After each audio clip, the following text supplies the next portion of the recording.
உயிரோடு கலந்தவள். பார்வை 24. இந்த கதையை படிச்சுட்டு கமெண்ட்டில் கதை எப்படி இருக்குன்னு சொல்லுங்கள் ஃப்ரெண்ட்ஸ். மறுநாள் பொழுது விடிந்தது. காலையில் குளித்து கிளம்பி வெளியே செல்வதற்கு தயாராக வந்த சுந்தர் தன்னை தாய் அழைக்க திரும்பி கேட்டான். சொல்லுங்கம்மா. சுந்தர், இன்னைக்கு நைட் டின்னருக்கு தேவராஜன் அங்கிளோட ஃபேமிலி வராங்கப்பா. அப்பா சொன்னார்மா. அப்படியா? தேவராஜன் அங்கிளுக்கு சொல்ல வேண்டியதே இல்லை, நேரத்துலேயே வந்துடுவார். நீயும் இன்னைக்கு ஆஃபீஸ்லேருந்து கொஞ்சம் சீக்கிரமாக வந்துடுறியாப்பா? சரிம்மா. அப்புறம் கண்ணா, என்னம்மா சொல்லுங்க. அன்னையின் தயக்கம் ஆச்சரியத்தை கொடுக்க, என்னம்மா சொல்லுங்க என்றான். நான் சொல்கிறேன்னு தப்பாக எடுத்துக்காதப்பா. நைட் அவங்க வரும்போது சசிக்கிட்ட கொஞ்சம் சிரித்த மாதிரி நடந்துக்கோப்பா. இதை தாய் தன்னிடம் கேட்காமலே இருந்திருக்கலாமோ என்று சுந்தரால் நினைக்காமல் இருக்க முடியவில்லை. அவர் கேட்பதை பார்த்தால் என்னவோ தான் வேண்டுமென்றே பிரச்சனை செய்து கொண்டிருப்பதை போலல்லவா இருக்கிறது. என்னப்பா எதுவும் சொல்ல மாட்டேங்கிற? இது பெருமையாக வெளியே சொல்லிக்கிற விஷயம் கிடையாதுன்னு தான் எனக்கு தோணுதுமா என்றவன், கவலைப்படாதீங்கம்மா. சசிரேகாவை அவங்க அப்பாவுக்கு முன்னாடி நான் எதுவும் செஞ்சிட மாட்டேன் என்று சொல்லிவிட்டு போனான். மகனின் முகத்தில் தெரிந்த லேசான எரிச்சல் தான் எதையும் கேட்காமலேயே இருந்திருக்கலாமோ என்று அமுதாவையே நினைக்க வைத்தது. நேராக காரை சென்று அடைந்திருந்தவன் முன்பக்க கார் கதவை திறந்து தனது கையில் இருந்த ஃபைல்கள் அனைத்தையும் உள்ளே வைத்தான். அனைத்தையும் வைத்து முடித்துவிட்டு டிரைவர் ஷீட்டில் ஏறி அமரப்போனவன் மனைவி வேகமாக தன்னை நோக்கி வந்து கொண்டிருப்பதை பார்த்து அப்படியே நின்று விட்டான். அருகில் வந்து விட்டிருந்தவள், இதை அங்கேயே வச்சுட்டு வந்துட்டீங்க, அதுதான் நான் எடுத்துகிட்டு வந்தேன் என்று மொபைல் ஃபோனை நீட்ட, அது அவசியமில்லை, வேற ஃபோன் மாற்றிட்டேன் என்றான் சுந்தர். ஓ என்ற மனைவி தன்னை நோக்கி நீட்டி இருந்த கைகளை இறக்கி கொள்ள, அவ்வளோதானே என்று கேட்பதைப் போல முகபாவனையுடன் மீண்டும் காரில் ஏறி அமரப்போனான். ஆனால் அதற்கு முன்னரே சுந்தர் என்று மனைவி அழைத்து விட்டிருக்க திரும்பி அவளை பார்த்தான் சுந்தர். நான் நைட்டு சொன்னதை பற்றி நீங்கள் ஒன்றுமே சொல்லலையே, எனக்கு லேட்டாச்சு என்று கணவன் தனது வாட்சை பார்க்க, ப்ளீஸ் சுந்தர், நான் சொல்கிறத ஒரு நிமிஷம் கேளுங்களேன் என்றாள் சசிரேகா.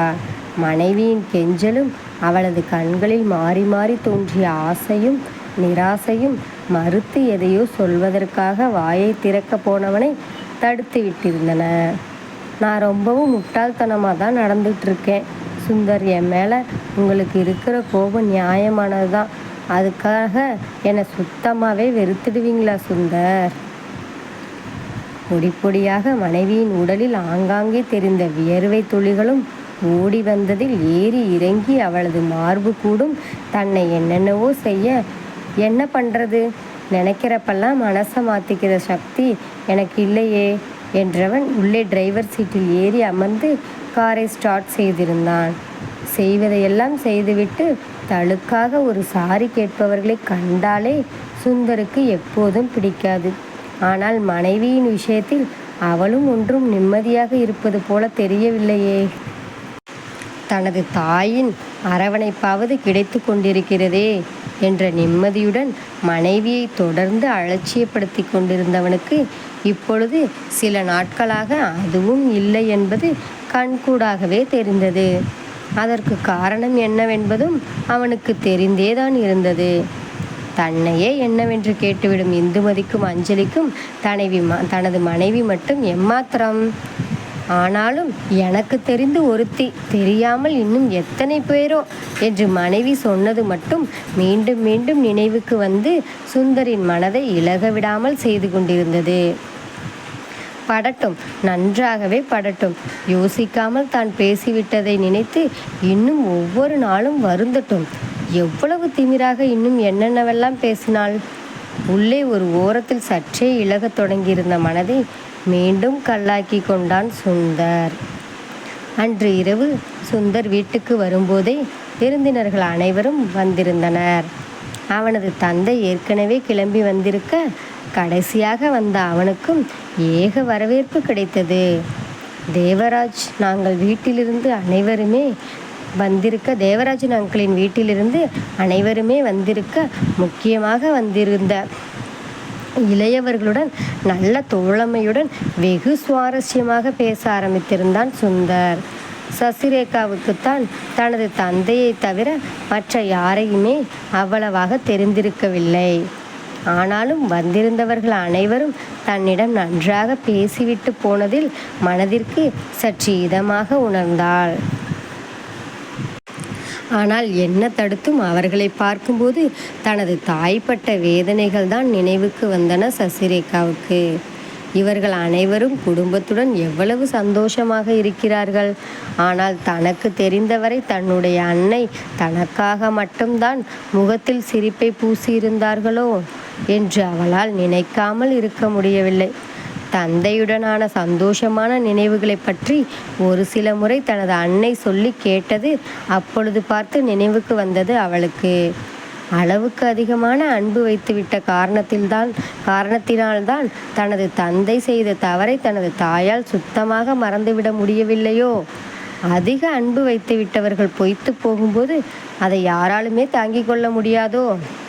அதே மாதிரிதான் இப்பொழுது கணவனாலும் தன்னை மன்னித்து ஏற்றுக்கொள்ள முடியவில்லையோ? கடவுளே, அப்படியானால் இனி சுந்தருடைய அந்த பழைய அன்பு நமக்கு கிடைக்காமலே போய்விடுமோ? முன்பு தனது தந்தை செய்த தவறால் தாய் வேதனைப்பட்டார் என்றால் இப்பொழுது நாம் செய்த தவறால் வாழ்நாள் முழுவதும் அழ நேரிடுமோ என்று சசிரேகாவால் நினைக்காமல் இருக்க முடியவில்லை. அதிலும் சுந்தர் எவ்வளவு உத்தமன்! அவனை போய் அவசரப்பட்டு என்னவெல்லாம் சொல்லிவிட்டோம். அதற்கு பிறகு என்ன முயன்றும் சசிரேகாவால் இயல்பு நிலைக்கு திரும்ப முடியவில்லை. வீட்டுக்கு வந்தவர்கள் கிளம்பும் வரை ஓரளவு தன்னை சமாளித்து கொண்டவள் அவர்கள் சென்றதும் பெயருக்கு உணவு உண்ணுவிட்டு தங்களது அறைக்கு வந்து சேர்ந்திருந்தாள்.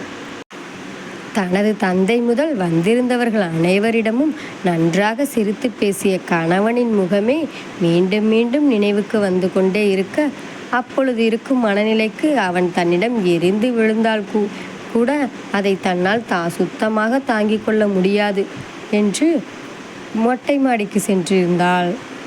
ஏனோ அவர்கள் வந்து சென்றதற்கு பிறகு தனக்கும் சுந்தருக்கும் இடையேயான விரிசல் மிக பெரிய பள்ளமாக மாறி அது தன்னையே உள்ளே இழுத்து போட்டு மூடிக்கொண்டதைப் போல துடித்து போனாள் சசிரேகா.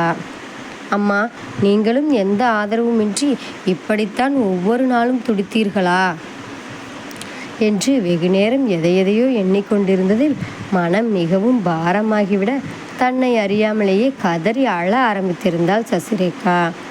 என்னதான் ஹாலில் தனது தந்தையுடன் அமர்ந்து பேசி கொண்டிருந்தாலும் சுந்தருடைய மனம் முழுவதும் அவனின் மனைவியிடமே தான் இருந்தது. இவள் உணவு எதுவும் சாப்பிட்டது போல தெரியவில்லையே. சாப்பிடாமலே ரூமுக்கு சென்று விட்டாளோ?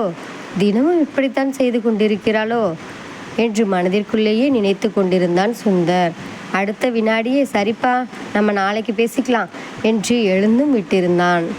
தங்களது அறைக்கு வந்திருந்தவன் மனைவி அங்கு காணாததில் நேராக மொட்டை மாடிக்கு வந்திருந்தான்.